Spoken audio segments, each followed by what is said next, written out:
প্রথম স্ত্রীর অনুমতি ছাড়াই করা যাবে দ্বিতীয় বিয়ে। সম্প্রতি হাইকোর্টের এমন একটি রায়ের কথা বেশ ভাইরাল হয় বাংলাদেশে। তবে বিষয়টি ভুলভালভাবে উপস্থাপন করা হয়েছে সে সময়, কিন্তু ততক্ষণে দেশে তোলপাড় লেগে গেছে।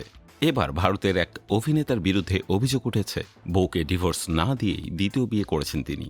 এই সংবাদ প্রচার হতেই বাংলাদেশের নেটিজেনরা বেশ হাস্যরস করছেন, সার্কাজম করে প্রশ্ন তুলেছেন, বাংলাদেশের রায় ভারতে কার্যকর হলো কি করে। চলুন জেনে আসি আসল ঘটনা।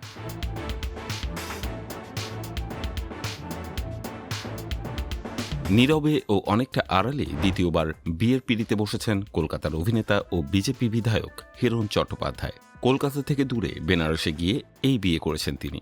বিষয়টি সামনে আসে যখন হিরণ নিজেই সোশ্যাল মিডিয়ায় বিয়ের একাধিক ছবি শেয়ার করেন।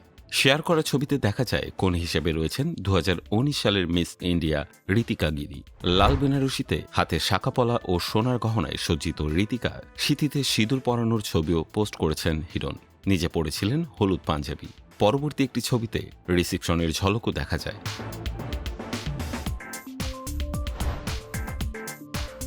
তবে এই দ্বিতীয় বিয়ের খবর সামনে আসতে শুরু হয়েছে বিতর্ক, কারণ হিরণের প্রথম স্ত্রী অনিন্দিতার সঙ্গে তার বিচ্ছেদের কোনো আনুষ্ঠানিক ঘোষণা বা তথ্য প্রকাশে আসেনি। পেশায় ব্যবসায়ী অনিন্দিতা একটি ক্যাফে পরিচালনার পাশাপাশি ডিজাইনার, শাড়ি, গহনা ও এথনিক সামগ্রীর ব্যবসার সঙ্গে যুক্ত।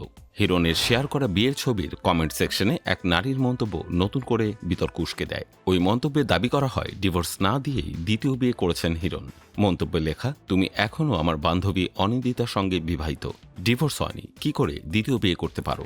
যদিও এই মন্তব্যের সত্যতা বা অভিযোগের আইনি ভিত্তি সম্পর্কে এখনও কোনো নিশ্চিত তথ্য পাওয়া যায়নি।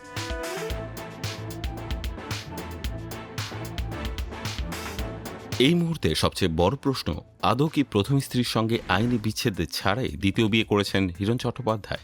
এই বিষয়ে অভিনেতা বা তার ঘনিষ্ঠ মহল থেকে এখনও কোনো আনুষ্ঠানিক প্রতিক্রিয়া পাওয়া যায়নি। সব মিলিয়ে বিয়ের ছবি প্রকাশের পর যেখানে একাধিক শুভেচ্ছা বার্তা আসছে, অন্যদিকে সেখানে উঠছে গুরুতর প্রশ্ন।